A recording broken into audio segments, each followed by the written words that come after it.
அழகான வீடியோ தாங்க வந்திருக்கு. வீடியோ வந்து சூப்பரா இருந்துச்சு அப்படின்னு தாங்க சொல்லணும். நம்ம ஆல்ரெடி பார்ட் 1 வந்து போட்டாச்சு. இது வந்து பார்ட் 2ங்க. இந்த வீடியோவில் பார்த்துக்கிட்டோம்னா, நம்ம ஆதி இருக்கார்ல, ஆதிக்கு வந்து திடீர்னு பார்த்தா நைட்டு வந்து நெஞ்சு வலி வந்து கீழே விழுந்துட்டாரு அப்படின்னு தாங்க சொல்லணும். அது என்ன ஏதுன்னு பார்க்குறதுக்கு சேனலை மட்டும் மறக்காமல் லைக் அண்ட் சப்ஸ்கிரைப் மட்டும் பண்ணிடுங்க. ஃபஸ்ட்டு எடுத்தோடனேயுமே வந்து தமிழ், ஆதி 2 பேருமே வந்து கோவத்தில் இருக்கிற மாதிரி தான் காட்டுறாங்க. பாரதி வந்து கல்யாண நாளை கூட மறந்துட்டாங்களே அப்படின்னு சொல்லிட்டு அவங்க கோவத்தில் இருக்காங்க. வெளியில் கதவை தட்டிக்கிட்டே வந்து பாரதி மன்னிப்பு கேட்டுக்கிட்டு இருக்காங்க. சரின்னு சொல்லிட்டு ஆதி வந்து மன்னிச்சிருவோம் தமிழ், அவங்க என்ன மறந்துருக்காங்க, அதனால் என்ன இருக்குது, இப்போ தான் ஞாபகம் வந்துருச்சுல, சரி விடுங்க, நமக்கு அவங்க பனிஷ்மெண்ட் கொடுத்துருவோம் அப்படிங்கிற மாதிரி சொல்கிறாங்க. சரிப்பா, அப்படின்னா நீங்கள் ஒரு நல்ல பனிஷ்மெண்ட் கொடுங்க அப்படிங்கிற மாதிரி சொன்னோடனே என்ன பனிஷ்மெண்ட் கொடுக்கலாம் பாரதி, நான் உங்களுக்கு வெளியில் வந்து ஒரு பட்டுப்படம் வாங்கி வச்சுருக்கேன், அதை போய் ஒழுங்காக கட்டிட்டு வாங்க அப்படிங்கிற மாதிரி சொல்கிறாங்க. அப்பா, நீங்கள்லாம் ஒரு அப்பாவா, இப்படியா பனிஷ்மெண்ட் கொடுப்பாங்க, பட்டு புடவை கட்டுறதெல்லாம் ஒரு வேலையா அப்படிங்கிற மாதிரி சொல்கிறாங்க. இல்லை தமிழ், காலையில் அம்மா சொல்கிறத நீங்கள் கேட்டிங்கல்ல, பட்டு புடவைக்கு கட்டுறது ரொம்ப கஷ்டம்னு சொன்னாங்களே, அதான் உங்களுக்கு கஷ்டமான வேலை கொடுத்துருக்கேன் அப்படிங்கிற மாதிரி சொல்கிறாங்க. அட போங்கப்பா, இப்படியே நீங்கள் பனிஷ்மெண்ட் கொடுத்துக்கிட்டு இருந்தீங்கன்னா அவங்க திருப்பி திருப்பி மறக்க தான் செய்வாங்க அப்படின்னு சொல்லிட்டு தமிழ் வந்து கோவப்பட்டு அந்த இடத்துலேருந்து போகிறாங்க. அடுத்து கொஞ்ச நேரத்தில் பார்த்துக்கிட்டோம்னா, நம்ம பாரதி இருக்காங்களே, பட்டு புடவை கட்டிட்டு ஆள் சூப்பராக ஜம்முன்னு வர்ற மாதிரி தான் காட்டிக்கிட்டு இருக்காங்க. வந்த உடனேயுமே எல்லாருமே சேர்ந்து கேக் கட் பண்ணுறாங்க. வா தமிழ், நீங்களும் கட் பண்ணுவோம் அப்படிங்கிற மாதிரி கூப்பிட்டோன்னே, இல்லைப்பா நீங்களும் அம்மாவும் தான் கட் பண்ணணும், இது வந்து உங்களுக்கான கல்யாண நாள், நீங்கள் கட் பண்ணுங்க அப்படிங்கிற மாதிரி சொல்கிறாங்க. சரின்னு சொல்லிவிட்டு அவங்க வந்து கட் பண்ணிடுறாங்க. கட் பண்ணிவிட்டு தமிழுக்கு வந்து கேக்கெல்லாம் ஊட்டி விட்றாங்க. சாப்பிட்டுட்டு கேக்கை சாப்பிட்றதுக்காக தமிழ் வந்து வெயிட் பண்ணிக்கிட்டு இருக்காங்க. அங்கிட்டு பார்த்தா பேக்ரவுண்டில் வந்து லவ் சாங்கை போட்டுக்கிட்டு நம்ம ஆதி பாரதி 2 பேருமே வந்து ரொமான்ஸ் பண்ண ஆரம்பிச்சிடுறாங்க. எவ்வளவோ நின்று வெயிட் பண்ணிப்பாங்க. திடீர்னு கேக்கை தூக்கிட்டு விறுவிறுன்னு தமிழ் வந்து நடைய கட்ட ஆரம்பிச்சிடுறாங்க. தமிழ் என்ன கேக்கை தூக்கிட்டு எங்கே போகிறீங்க அப்படிங்கிற மாதிரி கேட்குங்க. ஆமாம், உங்கள் ரொமான்ஸ் எல்லாம் பார்க்க எனக்கு சகிக்கலை, நீங்கள் ரொமான்ஸ் பண்ணிக்கிட்டே இருங்க, நான் கேக்கை சாப்பிட போகிறேன்னு சொல்லிவிட்டு அவங்க பாட்டில் கேக்கை தூக்கிட்டு விறுவிறுன்னு போயிட்டாங்க.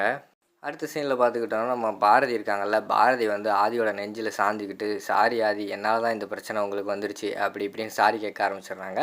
பாரதி, நீங்கள் இன்னும் அதை விடலையா, சரி ஆனது ஆகிப்போச்சு விடுங்க, நம்ம இப்போ என்ன செய்கிறது, அம்மாவை வந்து தேடி கண்டுபிடிக்கணும், அதான் நமக்கு முதல் வேலை, அதுக்காக வந்து நீங்கள் திருப்பி திருப்பி சாரி சொல்கிறதால ஒன்றும் ஆக போகிறது கிடையாது, ஃப்ரீயாக விடுங்க பாரதி அப்படின்னு சொல்லிட்டு அவங்க பேசிக்கிட்டு இருக்கிற மாதிரி தான் காட்டிக்கிட்டு இருக்காங்க. அந்த பக்கம் பார்த்தா அடுத்த சீனில் வந்து நம்ம இவங்க இருக்காங்கல்ல, அழகர் வந்து யோசிச்சுக்கிட்டே இருக்கார். அந்த சங்கர் வந்து சொல்லிட்டு போனார்ல, உங்கள் மாமா தான் இந்த உன் ஒய்ஃபை வந்து குத்த சொன்னான், அவன் குத்த சொன்னது உன் ஒய்ஃபை கிடையாது, உன்னை தான் குத்த சொல்லியிருக்கா, அவங்க மாற்றி குத்திட்டு போயிட்டாங்க அப்படிங்கிற மாதிரி சொன்னாங்களே, அதை நினச்சா யோசிச்சுக்கிட்டு இருக்காங்க.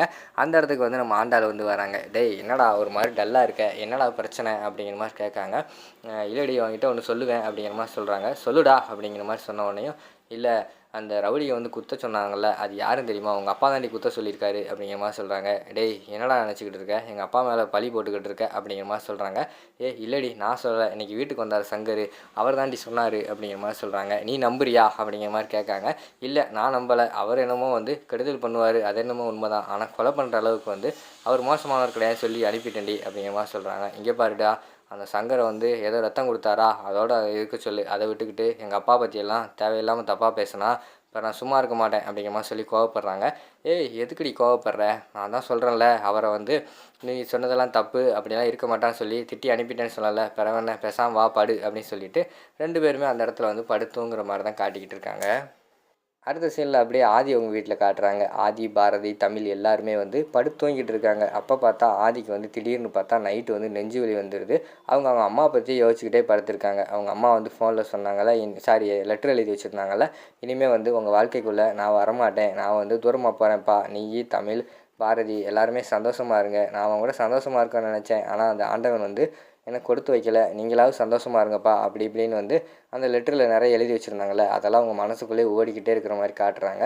திடீர்னு பார்த்தா அவங்களுக்கு வந்து நெஞ்சு வலி வந்துடுது. தூக்கத்தில் எழுந்திரிச்சு நெஞ்சை பிடிச்சிக்கிட்டே உட்காந்துருக்காங்க. சரி தண்ணி குடிக்க போவோம்னு சொல்லிவிட்டு அப்படியே நெஞ்சை பிடிச்சிக்கிட்டே மெதுவாக வந்து தண்ணி குடிக்க வந்து நடந்து வராங்க. வர்ற வழியில் பார்த்தா அவனுக்குள்ளே அந்த கால்லையே சென்றுலேயே அப்படியே நெஞ்சு வலியோட கீழே விழுகிற மாதிரி தான் காட்டுறாங்க. திடீர்னு தூக்கத்தில் வந்து நம்ம இவங்க எந்திக்காங்க, பாரதி எந்திக்காங்க. ஆதி எங்கே காணும் அப்படின்னு சொல்லிட்டு தேடிட்டு ஆதியை பார்க்க அவங்களுக்கு காலுக்கு வர்ற மாதிரி தான் காட்டுறாங்க. பார்த்தோன்னே அவங்களுக்கு வந்து பயங்கரமான ஷாக் ஆகிடுது. அதோட பார்த்துக்கிட்டிங்கன்னா அந்த செகண்ட் பார்ட்டை வந்து முடிச்சிடுறாங்க.